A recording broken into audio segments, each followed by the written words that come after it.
અમરેલીમાં એક વ્યક્તિની ચપ્પુના ઘા ઝીકીને હત્યા કરવામાં આવી હતી, જેથી ચકચાર મચી જવા પામી હતી. શનિને અલ્પેશ સાથે મોટા વરાછા સુદામા ચોક નજીક ફ્રૂટની લારી મૂકવા બાબતે ઝઘડો થયો હતો. મૃતકનો દીકરો શનિ અને તેના પરિવારના સભ્યો ફરિયાદ લખવા માટે અમરોલી પોલીસ મથકે પહોંચ્યા હતા. હાલ પોલીસે ફરિયાદ નોંધી આગળની વધુ કાર્યવાહી હાથ ધરી છે.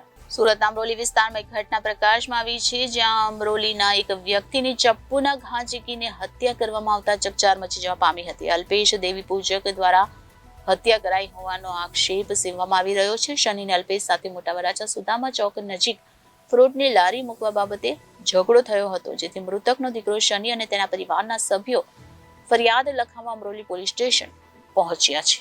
શનિ મારું નામ છે, દેવી પૂજક. કઈ જગ્યાએ રહેવાનું? મારું અમરોલી આવાસ H4 306 એમાં 20 નંબર. અચ્છા, શું થયું હતું? ફ્રૂટ માટે એ કે રોડ રોડ માટે ખૂબ જમાવતો હતો કે અહીંયા કોઈને વેચવાનું નહીં. રામચોક આપણે સુદામા ચોકની આગળ VIP સર્કલની આગળ રામચોક આવે. કોણ રોગ જમાવતો? અલ્પેશ ઓગણિયા દેવી પૂજક. શું કહેતો? ભૂપતભાઈ. શું કહેતો હતો? એ કહેતો હતો કે તારે મારી નાખો, તારા ટાટિયા ભાંગી નાખવા છે, એવું મને રોજ ધમકી દેતો. તો એક દિવસે એને કરીને બતાવ્યું, મારા પપ્પાને મારી નાખ્યા. મને બી છરી મારી લીધી એના ભાઈ અનિલ ઓગાણિયાએ, ભૂપતભાઈના છોકરાએ, અને મારા ભાઈ મહેશને બી છરી મારી લીધી. 2 હાફ મર્ડર ને 1 મર્ડર કર્યું છે. કેટલા વાગે થયું ને શું કારણસર? મને 6 વાગે ધમકી આપેલી અને 10 વાગ્યાનું કીધેલું, એટલે 10:30 વાગે આ બનાવ બનેલો છે.